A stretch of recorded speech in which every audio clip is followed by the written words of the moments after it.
Hello drummers, musicians, music aficionados. Tim Connolly back at you, part 2 in my top 20 favorite drummers of all time. Please don't confuse this with a top 20 greatest drummers of all time, because that actually would be a different list, not necessarily the same as in the same order as what I have here. These are my personal favorites, not necessarily who are the greatest, okay? So this video covers number 9 to number 1, video 2 of 2 videos. The first video, video number 1, covers numbers 20 to 10, okay? So let's get started right away. Number 9, legendary drummer. In my opinion, he is the greatest drummer alive right now on earth, and he's also one of my favorites. He cracked the top 10. Number 9, Vinnie Calliuta. Now, Vinnie Calliuta, I've had the privilege of attending his masterclass. This guy is a monster player. I don't think I've ever seen anybody as good as Vinnie. I've seen him play a number of times with different bands, and I've seen him at drum clinics, and of course I've seen him play in person right in front of me. And I've never seen anybody as good as Vinnie. So Vinnie has to be on my list. He's also influenced me heavily. All those grooves off 10 Summoner's Tales, Sting, plus all the stuff that Vinnie's done with Herbie Hancock, Joe's Garage, Alan Halsworth's Secrets album. You know, I love everything that Vinnie plays on. The man is a legend, and he is definitely on my list of favorite drummers, number 9. Number 8, another absolute legend. This guy's heavily influenced me, and he's also influenced every great drummer, Tony Williams. Tony Williams, I had the privilege of studying with one of Tony's students. Actually, 2, sorry. I studied with one. I took one lesson with another student of Tony's. And I learned how to play the Tony ride cymbal pattern, also known as the Cobra technique, but Tony was the one that really came up with it to get speed off the ride cymbal. And Tony's brilliant playing with Miles Davis and all his solo stuff. For all you young drummers who may not be familiar with Tony, because he is you know, one of the oldest drummers on my list here, go and check out Miles with Tony Williams on drums, okay? There's tons of videos on YouTube of Tony playing. Check out a tune called Gingerbread Man, especially live. That really showcases Tony's cymbal work, which was the greatest cymbal playing I've ever seen. All right, carrying on, number 7. I love this guy. I'm so heavily influenced by his playing. He changed a generation of music. Stuart Copeland from The Police. I mean, The Police is essentially a pop rock band, but Stuart and Sting, and also the guitar player who slips my mind right now, the name of him, sorry.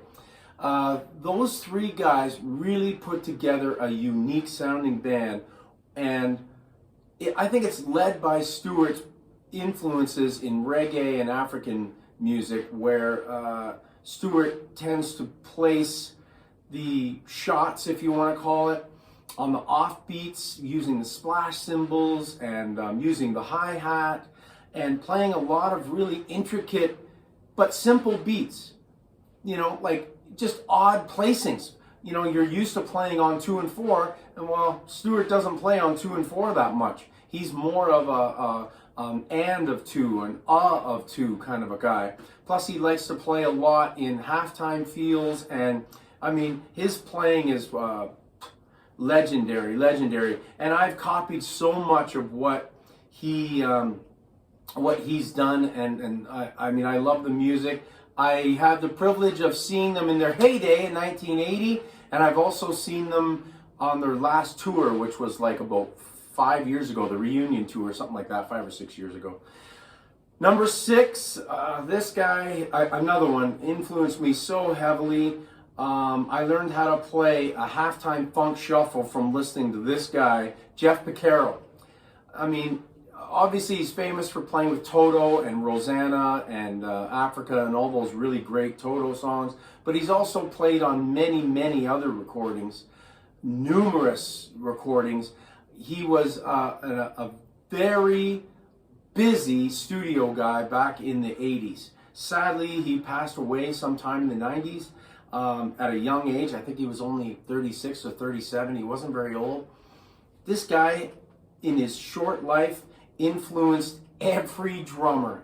There isn't a drummer alive, whether you believe it or not, that isn't influenced by Jeff Picaro in some way. Legendary player. He's number 6 on my list.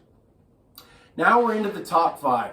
Now these top 5, you can move these around anywhere. I mean, 5 could be 1, 1 could be 5, etc., etc.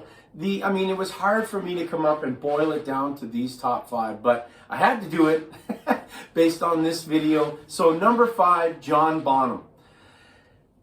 Bonzo, Led Zeppelin, legendary band. John Bonham so heavily influenced me. Every single song has got those Bonham licks in it that nobody else can really play. Nobody can play like John Bonham. The way he sits behind the beat, like in songs like Kashmir, When the Levee Breaks, Black Dog, the way he sits way behind the beat, still in beautiful time, but behind the beat and not rushing at all. He's a little bit lazy in his groove, but so brilliant at the same time. My favorite John Bonham groove, of course, is Fool in the Rain. Again, a halftime funk shuffle feel. Jeff Picaro was once asked by Jason Bonham, John's son, where did you learn how to play that groove, or what motivated you to play that groove in Rosanna? And his response was, your dad.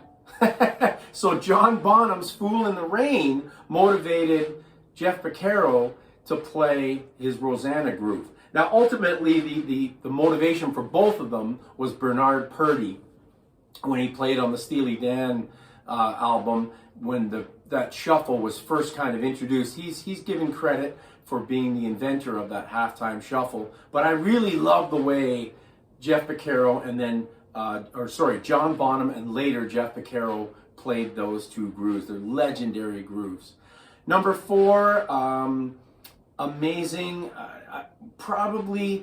I copied this guy's licks off of his books, performances I've seen him do, anything that I could find of Steve Gadd, I copied. I love Steve Gadd's playing. I love the way he takes rudimental chops and turns them into grooves and phrasing around the drum kit, unlike any other.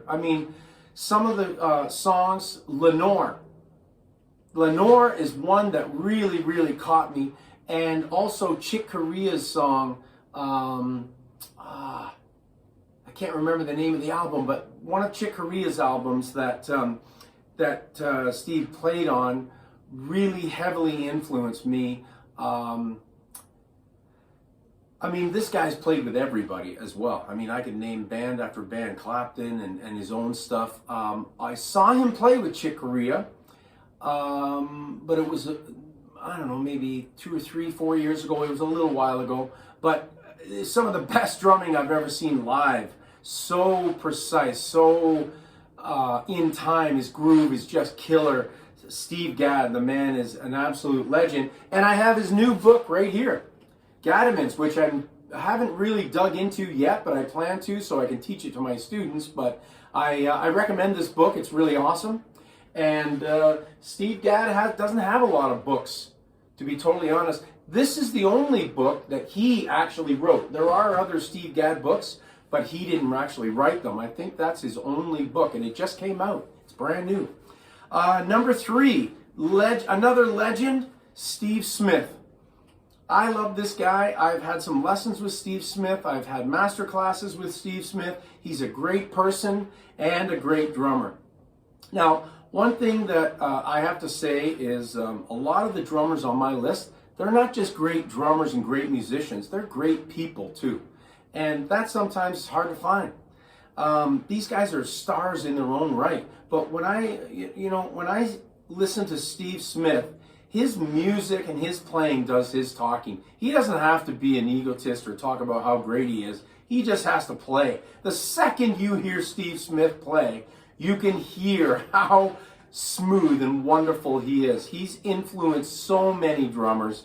This guy is top notch. He can play anything. I love his jazz playing in particular with Vital Information, Steps Ahead. Of course, he's legendary at playing with Journey. That's what he's famous for, and he probably made all his money with Journey. But his jazz playing is really where he really shows off his incredible, incredible talents. Number 2, absolute legend from the greatest band ever, Ringo Starr. Ringo was the reason I started playing drums. Ringo's the reason why millions of people started playing drums. I mean, I can remember the first time hearing Ringo and immediately being captivated and drawn towards those drums. Now, a lot of people who are uneducated in music or they're ignorant in music, they think that Ringo is not a great drummer.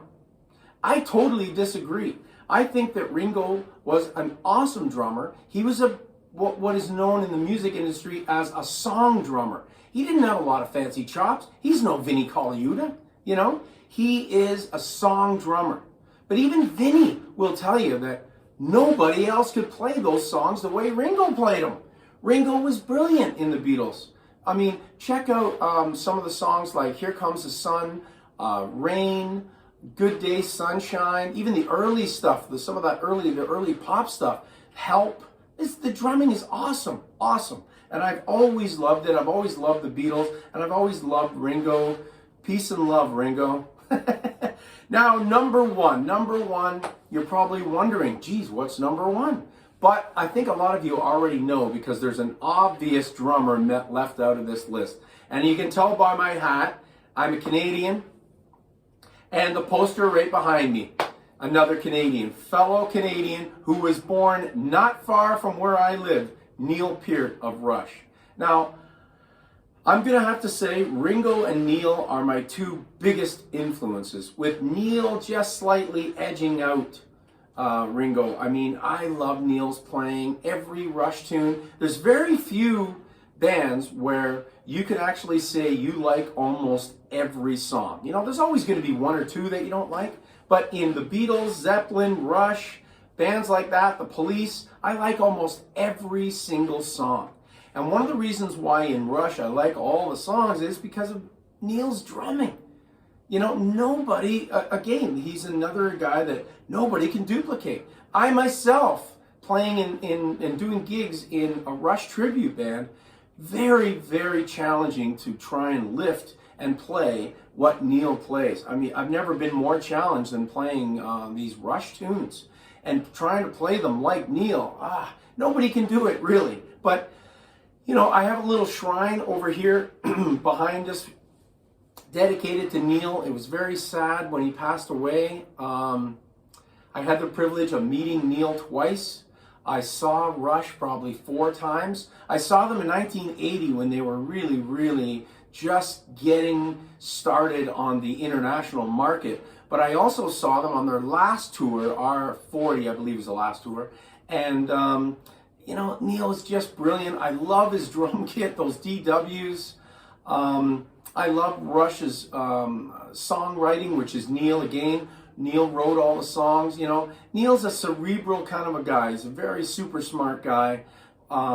Sadly missed. We're all going to miss him. Super talented guy. And, I mean, I just can't say enough great things about Neil. Such an influence in my life musically. So that is my list. That is number 9 to 1. Check out my other video for numbers 20 to 10.